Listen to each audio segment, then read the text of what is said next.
여보, 엄마가 방금 돌아가셨어. 그래? 장모님 잘 보내드려. 나 골프 가야 돼. 환불 안 되는 패키지인 거 알잖아. 내가 간다고 살아오시는 것도 아니고. 그렇게 전화가 뚝 끊겼습니다. 제 손에는 이미 식어버린 엄마의 손이 잡혀 있었어요. 엄마의 손처럼 제 마음도 식어가고 있었습니다. 그렇게 저는 복수를 결심했어요. 제가 어떻게 복수했는지 궁금하시다면 구독과 좋아요 누르시고 지금부터 제 이야기를 들어주세요. 여러분 안녕하세요. 저는 서울에 사는 52세 이연주입니다. 제가 지금부터 하는 이야기를 들으시면 아마 믿기 어려우실 거예요. 저 자신도 아직 믿기지 않거든요. 친정 어머니가 돌아가신 그날 아침이었습니다. 병원에서 마지막 숨을 거두시는 어머니의 손을 붙잡고 있던 저에게 의사 선생님이 조심스럽게 말씀하셨죠. 유족분께서 오셨으니 이제 모든 절차를 안내해 드리겠습니다. 그 순간 제 심장이 쿵 하고 내려앉았습니다. 눈물이 핑 돌면서 숨이 막혀왔어요. 어머니가 정말 가신 거구나. 이제 정말 혼자구나. 떨리는 손으로 남편에게 전화를 걸었습니다. 여보, 엄마가 방금 돌아가셨어. 제 목소리는 울음 때문에 제대로 나오지도 않았죠. 그런데 수화기 너머로 들려온 건 남편의 차가운 목소리였습니다. 아, 그래? 알겠어. 장모님 잘 보내드려. 그럼 나 간다. 잠깐 여보, 어디 가는데? 저는 황급히 물었습니다. 골프 예약했잖아. 이 패키지가 환불이 아예 안 되는데 어떡해? 내가 가서 본다고 장모님이 다시 살아오시는 것도 아니고. 변하는 건 없으니까 잘 다녀와. 그 말을 듣는 순간 제 머릿속이 하얘졌습니다. 골프가 더 중요하다고? 환불이 안 되는 게 제 어머니보다 중요하다고? 여보, 그게 지금 할 말이야? 내 어머니가 돌아가셨는데 골프를 간다고? 그러자 남편은 짜증이 섞인 목소리로 말했습니다. 아, 그러니까 어쩔 수 없다니까. 이미 돈 다 냈는데 그냥 난리라고? 장모님도 이해하실 거야. 나 늦는다. 끊어. 뚝. 전화가 끊어졌습니다. 저는 그 자리에 얼어붙은 채 서 있었습니다. 방금 제가 들은 게 맞나요? 제 어머니가 숨을 거두신 바로 그 순간의 골프 얘기를? 갑자기 가슴이 칼로 도려내는 것처럼 아팠습니다. 숨도 제대로 쉬어지지 않았어요. 하늘이 노랗게 보이면서 현기증이 났습니다. 어머니의 차가워진 손을 붙잡고 저는 속으로 중얼거렸습니다. 엄마, 내가 누구랑 살고 있는 거지? 이 사람이 정말 내 남편이 맞나? 하지만 더 끔찍한 건 이제부터였습니다. 장례식장에서 조문객들이 하나둘 찾아오기 시작했어요. 친척들이 둘러보며 물었습니다. 연주야, 그런데 주 서방은 어디 있니? 사위가 장모님 마지막 가시는 길에 얼굴도 안 비춰? 그 순간 제 얼굴이 화끈거렸습니다. 뭐라고 대답해야 할지 모르겠더라고요. 골프 갔다고 말할 수도 없고, 환불이 안 돼서 갔다고 할 수도 없고, 결국 저는 거짓말을 했습니다. 급한 수술이 있어서요. 아주 높으신 분이 갑자기 응급 상황이 생겼는데 남편이 아니면 안 된다고 해서. 본인도 오고 싶어 하는데 병원에서 못 나오게 해요. 그 거짓말을 하는 내내 제 입에서 쓴맛이 났습니다. 왜 내가 저 사람을 위해 거짓말을 해야 하지?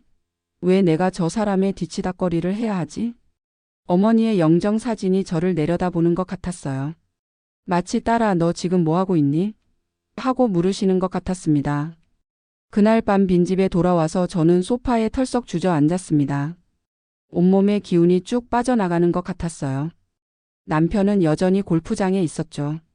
저는 혼자서 어머니의 마지막 모습을 떠올리며 울었습니다. 그런데 새벽 3시쯤 현관문이 열리는 소리가 들렸어요. 드디어 왔구나 싶어서 거실로 나가봤습니다.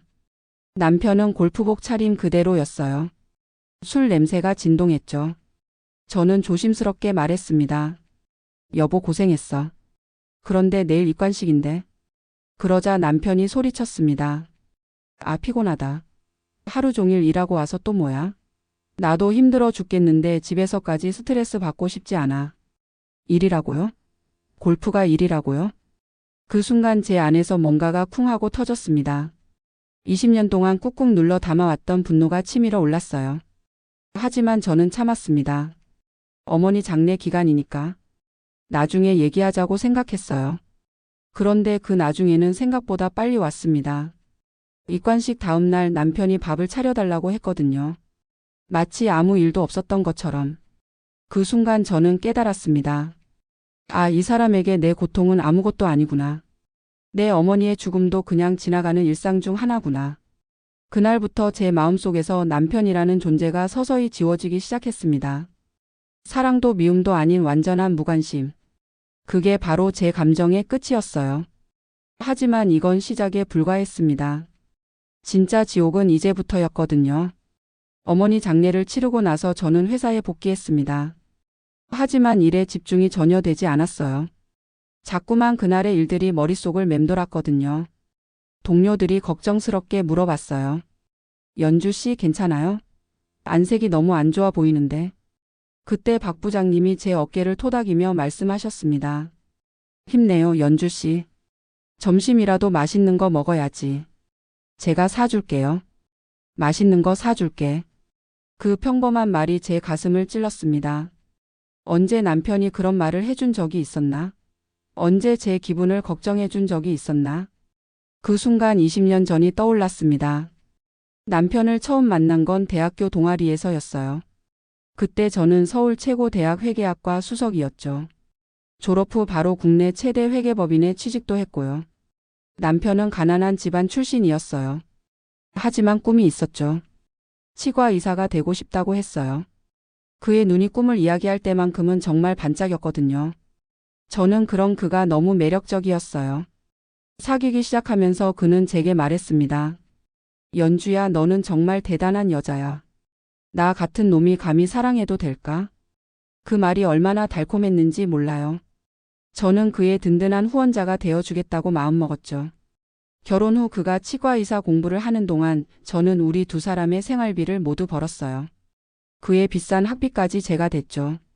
심지어 제 친정에서도 도움을 받았어요. 그때는 사랑이라고 생각했어요. 내가 조금 더 희생하면 우리가 더 행복해질 거라고 믿었죠. 하지만 그가 치과 의사가 되면서 모든 게 변했어요. 첫 번째 변화는 말투였어요. 예전에는 연주야 고마워. 내가 없었으면 나는 아무것도 못했을 거야 라고 했는데 어느 순간부터는 당신이 돈을 많이 벌어서 다행이야. 원래 남편이 더 많이 벌어야 하는 건데 라고 하더라고요. 두 번째는 돈 쓰는 패턴이었어요. 의사가 되자마자 외제차부터 샀어요. 비싼 명품 시계, 골프 회원권까지.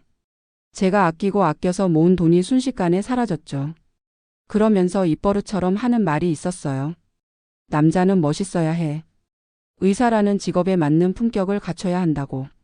세 번째는 저를 대하는 태도였어요.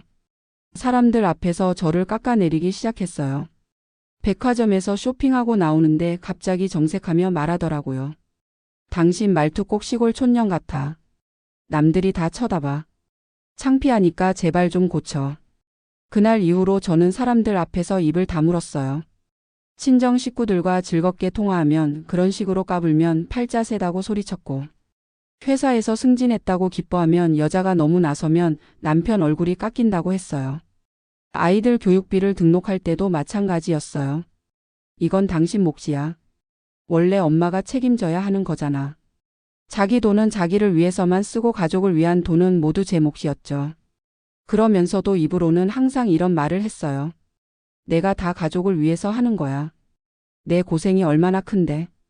그의 말 한마디 한마디가 제 마음을 찔러대는 칼날이었어요. 하지만 저는 참았어요. 부부란 원래 그런 거라고 생각했거든요. 그런데 어머니가 돌아가신 그날, 골프가 더 중요하다고 말했을 때, 저는 깨달았어요. 아, 이 사람은 나를 사람으로 보지 않구나. 나는 그냥 그의 편의를 위한 도구구나. 회사에서 돌아온 그날 저는 남편에게 말했어요. 여보, 오늘은 당신이 알아서 밥 해 먹어. 나 너무 피곤해. 20년 만에 처음 한 말이었어요. 그러자 남편의 표정이 순식간에 일그러지더라고요. 뭐? 당신 지금 뭐라고 했어? 그의 목소리는 얼음장처럼 차가웠어요. 피곤해? 점심도 거르고 하루 종일 일하다 온 사람한테 알아서 먹으라고? 당신은 집에서 편하게 쉬고 있으면서? 장모님 돌아가신 거 그거 방패막이야? 당신만 슬퍼? 나도 사위로서 마음이 무겁다고. 그래도 나는 내 책임 다하려고 일하고 왔잖아. 근데 당신은 상 치른다는 핑계로 며칠째 집에서 놀고 있으면서 밖에서 돈 벌어온 남편한테 할 소리가 그거야. 그 말을 듣는 순간 제 머릿속 이성의 끈이 완전히 끊어져 버렸어요. 저는 벌떡 일어나 소리쳤습니다. 그래, 당신 잘났어. 허리 한번 못 펴고 일한 당신은 위대하고 엄마 잃고 사흘 밤낮곡한 나는 편하게 쉰 거지. 당신이 그 대단한 책임감으로 골프장에서 공치고 있을 때 우리 엄마는 숨이 넘어갔어. 내가 병원에서 엄마 손 붙잡고 울고 있을 때 당신은 환불 안 되는 티켓이 더 중요했잖아. 그게 당신의 책임감이고 이게 내 핑계야? 나도 일하는 사람이야. 당신만 돈 벌고 당신만 힘들어? 왜 당신 피곤한 건 존중받아야 할 고난이고 내 고통은 무시해도 되는 투정인데? 눈물이 터져 나왔지만 저는 마지막까지 말했어요. 그래, 내가 바보였어. 이제 안 해. 당신 아내 노릇, 당신 엄마 노릇, 당신 하녀 노릇 다 안 한다고. 남편은 그 어떤 대답도 하지 못했어요. 그저 충격받은 표정으로 저를 멍하니 바라볼 뿐이었죠. 그 순간 저는 알았어요. 이제 정말 모든 게 끝났다는 걸. 20년간 제가 알던 남편은 애초부터 존재하지 않았어요. 제가 사랑했던 건 제 자신이 만들어낸 환상이었죠. 진짜 그는 처음부터 지금 이 모습이었던 거예요. 자기만 사랑하고 자기만 아끼는 이기적인 인간. 그리고 저는 그런 그에게 20년간 모든 걸 퍼주는 바보였던 거죠. 그날 밤 제대로 소리를 지른 후 며칠간 집안은 얼음장 같았어요. 남편은 저를 완전히 무시했죠. 말도 걸지 않고 밥도 따로 먹고. 그런데 이상하게 저는 편했어요. 그동안 숨막혔던 집안이 처음으로 평화로웠거든요. 회사에서 일하는 내내 머릿속이 복잡했어요. 이대로 계속 살 수는 없을 것 같았거든요. 그때 고등학교 동창 미영이가 생각났어요. 지금은 정신과 전문의가 된 친구였죠. 퇴근 후 미영이에게 전화를 걸었어요. 미영아, 나 좀 만날 수 있을까? 미영이는 바로 알아차렸어요. 연주야, 무슨 일 있어? 목소리가 이상한데? 며칠 후 미영이의 병원 상담실에서 만났어요.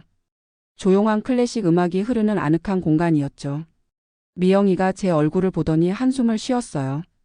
많이 힘들었구나, 연주야. 그 한마디에 20년간 쌓인 모든 게 터져 나왔어요. 남편과의 결혼 생활, 그의 이상한 행동들, 그리고 어머니 장례 때 있었던 일까지. 몇 시간을 울면서 모든 걸 다 털어놨어요. 미영이는 조용히 들어주더니 물었어요. 연주야, 혹시 나르시시스트라는 말 들어봤어? 네, 들어는 봤어요. 그냥 자기만 사랑하는 이기적인 사람들이라고. 미영이가 고개를 끄덕이며 말했어요. 내 남편 자기애성 인격장애 성향이 아주 강한 사람이야. 사람들이 흔히 말하는 나르시시스트가 맞아. 자신의 성공을 위해서라면 타인의 감정 따위는 아무렇지도 않게 짓밟는 사람들이지. 드디어 제 고통에 이름이 붙여지는 순간이었어요. 그리고 너는 에코이스트야. 에코이스트요? 응, 메아리. 나르시시스트가 나 좀 봐줘라고 외치면 당신 정말 대단해 라고 답해주는 메아리. 갈등을 피하려고 자신의 감정은 죽이고 상대방의 비위를 맞추는데 익숙한 사람들이지. 미영이는 안타까운 표정으로 제 손을 잡았어요. 연주야, 이건 최악의 조합이야. 나르시시스트는 에코이스트를 만나면 자신의 모든 욕망을 채워주는 완벽한 먹잇감을 만났다고 생각해. 그리고 에코이스트는 자신의 모든 걸 빨아먹히고 나서야 이게 사랑이 아니라 지옥이었다는 걸 깨닫게 되는 거지. 이건 게임도 아니야. 일방적인 착취라고. 완벽한 불공정 게임이지. 상담실을 나와 택시에 몸을 맡겼어요. 빠르게 스쳐 지나가는 도시의 풍경을 보면서 제 인생을 되돌아봤어요. 그랬구나. 모든 퍼즐이 이제야 맞춰지고 있었어요. 왜 나는 항상 아니요 라는 세 글자를 삼켜야 했을까? 왜 내 감정보다 남의 기분이 늘 우선이어야만 했을까? 갈등이 죽기보다 싫었던 성격. 어른스럽다, 책임감 있다는 칭찬에 갇혀 살아온 세월. 회사에서도 굳은 일을 도맡아 처리하며 일 잘하고 일 많은 사람으로 불렸던 지난 날들.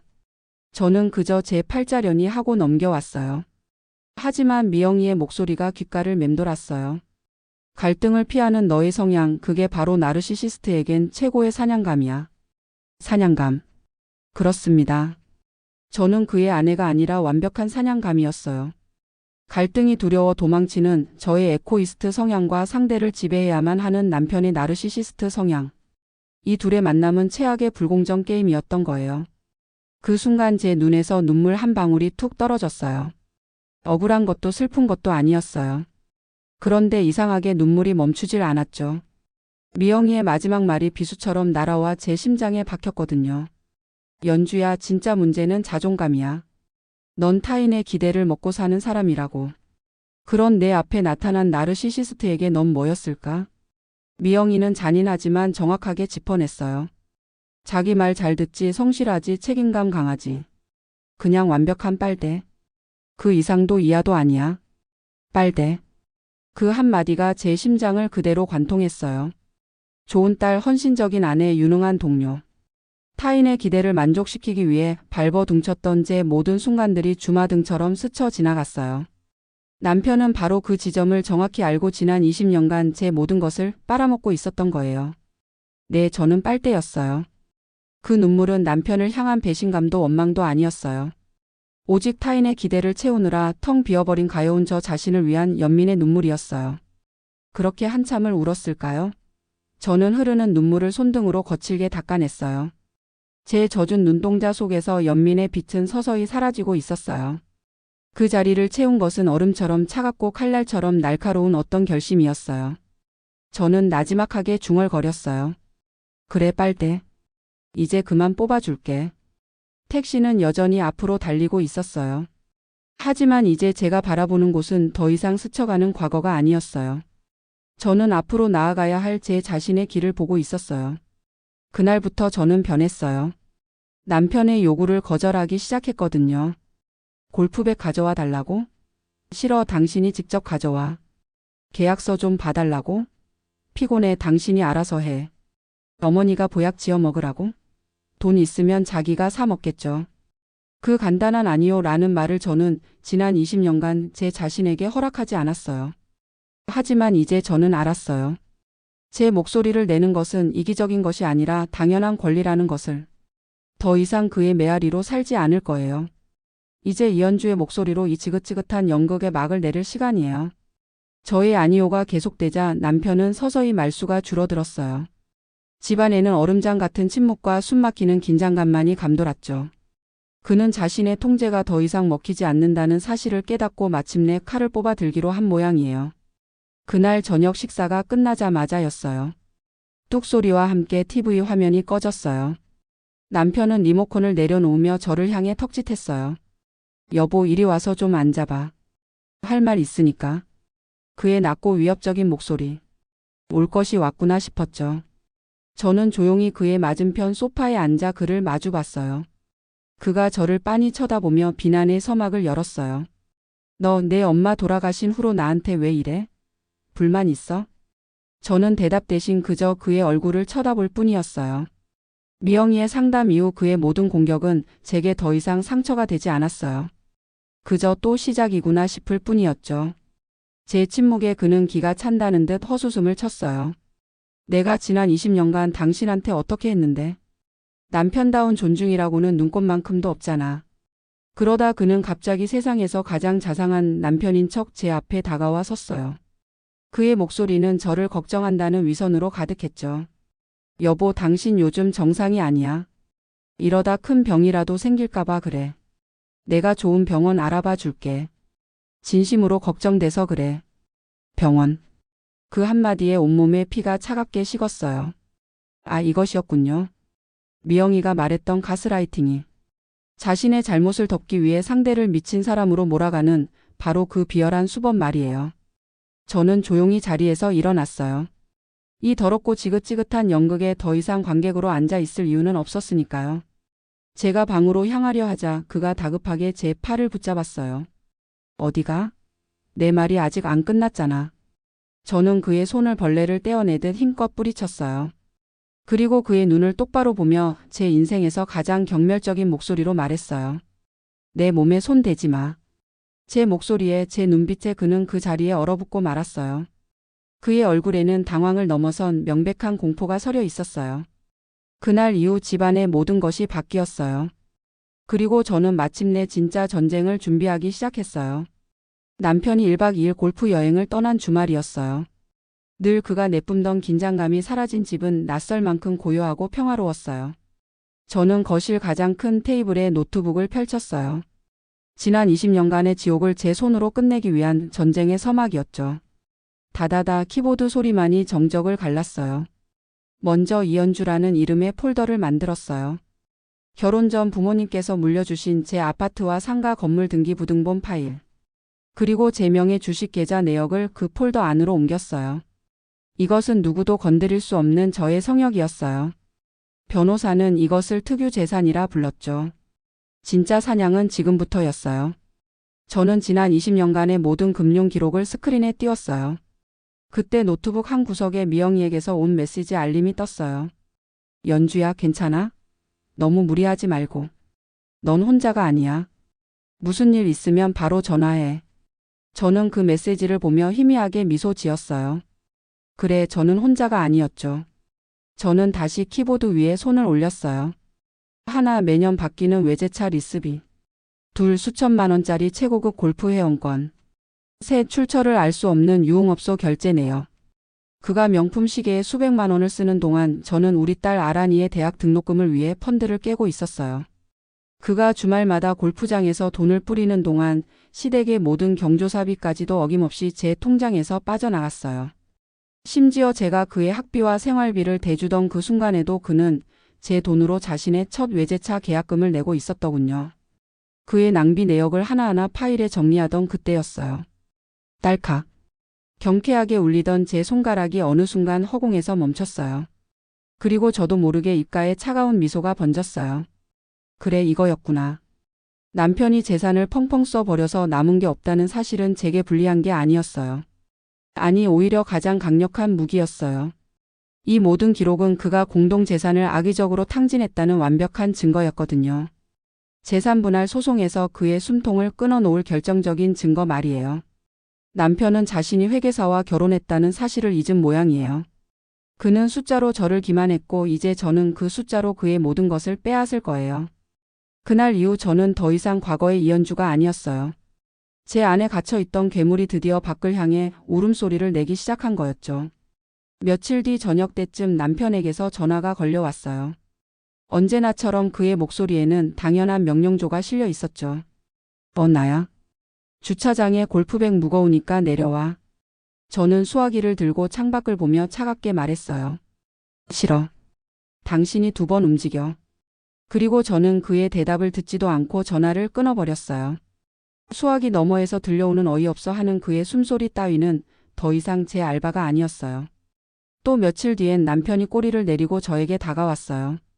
그는 혓짧은 소리를 내며 제게 다정하게 매달렸죠. 오 마누라. 당신이 나보다 똑똑하잖아. 계약서 같은 거 꼼꼼히 봐주려면 당신 도움이 꼭 필요해. 필요할 때만 저를 치켜 세우는 그의 전형적인 수법이었어요. 저는 소파에 기댄 채 눈길 한 번 주지 않고 말했어요. 당신 차 너무 자주 바꾸는 거 아니야? 피곤하네. 내일 중요한 미팅 있어서 먼저 잘게. 제 단호한 거절에 그의 표정이 순간 굳어지는 것을 똑똑히 봤어요. 그로부터 얼마 후 이번엔 시어머니가 등판했어요. 얘 아들 요즘 통 기운이 없어 보이는데 보약이라도 한 제 지어 먹여라. 과거의 저였다면 내 어머님 하며 제 돈으로 정성껏 보약을 지어다 바쳤을 거예요. 하지만 지금의 저는 더 이상 그들의 하녀가 아니었죠. 어머님, 그 사람 요즘 저보다 돈 잘 벌어요. 필요하면 자기 돈으로 사 먹겠죠. 저도 저희 엄마 돌아가시고 기운 없어서 제 약 챙겨 먹기도 바쁘네요. 수화기 너머로 시어머니의 당황한 침묵이 흘렀어요. 전화를 끊고 나서야 대화 내내 섞여 들어오던 그녀의 마른 기침 소리가 뒤늦게 생각났지만 그땐 그저 대수롭지 않게 여겼어요. 아니요. 싫어. 그 간단한 말들이 제게는 20년 만의 해방선언이었어요. 그런데 진짜 전쟁은 이제부터였어요. 저는 남편 몰래 이혼 전문 변호사를 만났어요. 미영이가 소개해준 분이었죠. 변호사님은 제가 가져온 자료를 보더니 감탄했어요. 이연주 씨, 이 정도면 완벽한 승소 자료네요. 특히 이 공동재산 탕진 증거는 정말 결정적이에요. 그런데 한 가지 조심해야 할 게 있어요. 나르시시스트와의 이혼은 대화가 아닌 전쟁이에요. 선전포고는 최대한 기습적으로 해야 해요. 그에게 생각할 시간을 주는 것 자체가 패배거든요. 변호사님의 조언은 명확했어요. 하지만 그 순간 제 휴대폰이 요란하게 울렸어요. 남편이었어요. 여보, 어떡하지? 어머니가 방금 돌아가셨어. 수화기 너머로 그의 당황하고 무너지는 듯한 목소리가 터져 나왔어요. 나 지금 병원인데 뭘 어떻게 해야 할지 하나도 모르겠어. 머릿속이 하얘. 당신이 빨리 와봐야 할 것 같아. 나는 지금 아무것도 못하겠어. 당신밖에 없어, 여보. 수화기 너머로 그의 필사적인 연기가 펼쳐졌어요. 네, 어쩌면 그는 정말로 슬펐을지도 몰라요. 하지만 그 슬픔은 돌아가신 어머니를 향한 애도가 아니었어요. 그것은 세상에서 유일하게 자신의 절대적인 내편을 잃어버린 상실감이었어요. 그리고 이제 엄마 잃은 불쌍한 아들이 되어 세상의 동정을 한 몸에 받아야 하는 자기 연민이었죠.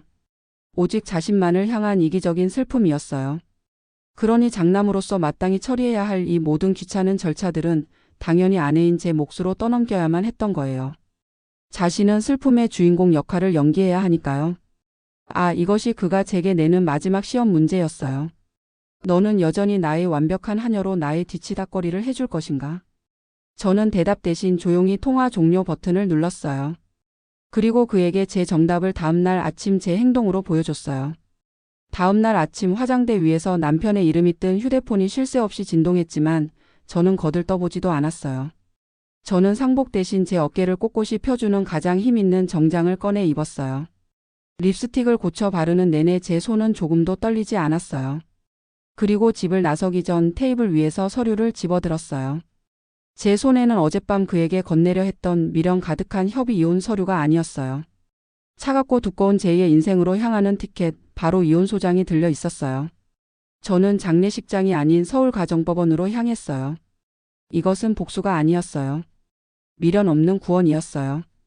그의 지긋지긋한 연극에서 억울한 배우로 퇴장하는 대신 저의 새로운 무대에서 유일한 감독이 되기로 한 저의 마지막 그리고 첫 번째 선택이었어요.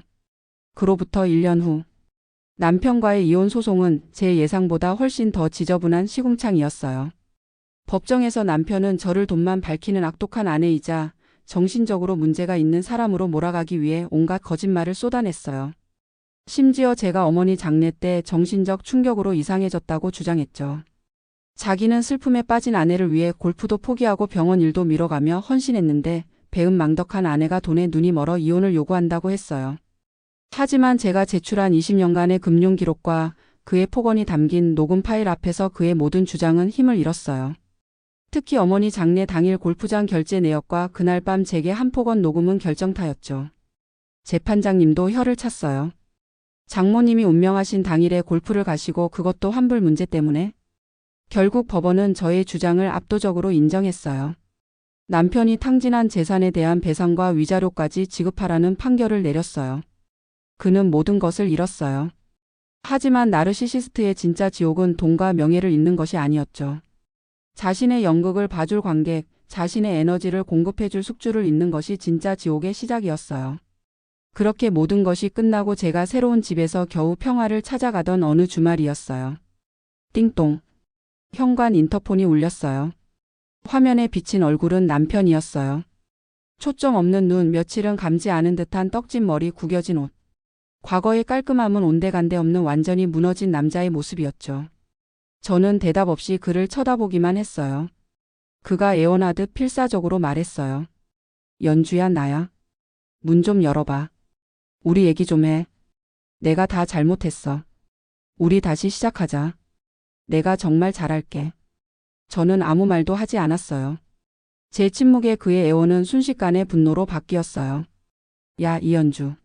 듣고 있는 거 다 알아? 그래, 이혼한 거 좋다 이거야. 근데 너 양심이 있으면 이럴 수는 없어. 그는 인터폰 카메라에 얼굴을 바짝 들이대며 악을 썼어요. 내가 받은 위자료는 그렇다 쳐도 그 건물이랑 아파트는 반으로 나눠야 할 거 아니야? 그게 인간적인 도리라고. 저는 조용히 인터폰의 통화 종료 버튼을 눌렀어요. 더 이상 그의 연극의 대사를 쳐줄 필요는 없었으니까요. 화면 속에서 무어라 더 소리치던 그의 모습이 까만 화면 속으로 사라졌어요. 그렇게 그는 20년 전 빈손으로 저를 찾아왔던 그때 그 모습 그대로 다시 혼자가 되었어요. 그가 그토록 사랑했던 외제차와 명품 시계, 그리고 그의 곁을 맴돌던 가짜 친구들까지. 모든 것이 신기루처럼 사라졌어요. 그것이 그가 받은 진짜 벌이었어요. 돈과 명예를 잃은 것보다 더 비참한 자신의 존재, 가치를 증명해줄 관객을 영원히 잃어버린 형벌 말이에요. 그의 남은 인생이 어떤 시궁창일지 저는 더 이상 궁금하지 않았어요. 그런데 며칠 뒤 정말 충격적인 소식을 들었어요. 시어머니가 돌아가셨다는 거였어요. 그것도 혼자서. 나중에 알고 보니 시어머니는 폐암 말기였다고 해요. 그 말은 기침이 단순한 감기가 아니었던 거죠. 남편은 어머니의 마지막 순간에도 곁에 있지 못했어요. 자신의 새로운 먹잇감을 찾아 헤매느라 바빴거든요. 어머니는 아들을 부르며 혼자 돌아가셨다고 해요. 그 소식을 들었을 때 저는 묘한 기분이었어요. 슬프지도 않고 기쁘지도 않았어요. 그냥 인과응보구나 싶었죠. 제 어머니가 돌아가셨을 때 골프가 더 중요했던 그 사람. 이제 자신의 어머니마저 제대로 배웅하지 못한 거예요. 그로부터 며칠 뒤 저는 새로운 집 거실의 따스한 햇살 아래에서 친구 미영 그리고 딸 아란이와 함께 웃으며 차를 마시고 있었어요. 엄마, 요즘 얼굴이 너무 좋아 보여. 20살은 젊어진 것 같아. 딸의 말에 저는 활짝 웃으며 대답했어요. 글쎄, 20살은 더 된 것 같은데. 엄마, 이제 진짜 25살 된 기분이야. 제 웃음소리는 더 이상 누군가의 눈치를 보지 않았어요. 집안의 고요함은 더 이상 숨막히는 정적이 아닌 완벽한 평화 그 자체였어요. 저는 찬장에 놓인 엄마의 사진을 바라봤어요. 사진 속 엄마는 마침내 행복을 되찾은 딸의 모습을 보며 함께 웃고 계시는 듯 했어요. 고마워, 엄마. 이제야 제대로 사는 것 같아. 그 후 6개월이 더 지났어요. 어느 날 딸 아란이가 깜짝 놀랄 소식을 가져왔어요. 엄마, 아빠 재혼했대. 그것도 대학생이랑. 저는 차를 마시던 손을 잠시 멈췄어요. 하지만 놀랍지도 슬프지도 않았어요. 그래, 그럴 줄 알았어. 나르시시스트는 절대 혼자 못 살거든. 새로운 빨대가 필요했을 거야. 딸이 걱정스럽게 물었어요. 엄마, 괜찮아? 저는 환히 웃으며 고개를 끄덕였어요. 응, 괜찮아. 오히려 그 어린애가 걱정되네. 곧 깨달을 거야, 자기가 어떤 사람과 결혼했는지. 그날 밤 저는 창가에 서서 밤하늘의 별을 바라봤어요. 52년을 살면서 이렇게 마음이 편한 적이 있었을까 싶었어요. 더 이상 누군가의 눈치를 보지 않아도 되는 삶. 제 기분이 우선인 삶. 제 의견이 존중받는 삶. 그리고 무엇보다 제 자신을 사랑할 수 있는 삶. 이제야 진짜 제 인생이 시작된 것 같았어요. 여러분, 혹시 지금 저와 같은 상황에 계신 분이 있다면 꼭 기억해 주세요. 늦었다고 생각할 때가 가장 빠른 때라는 말을. 52살에 시작한 저의 새로운 인생처럼 여러분의 새로운 삶을 응원합니다. 감사합니다.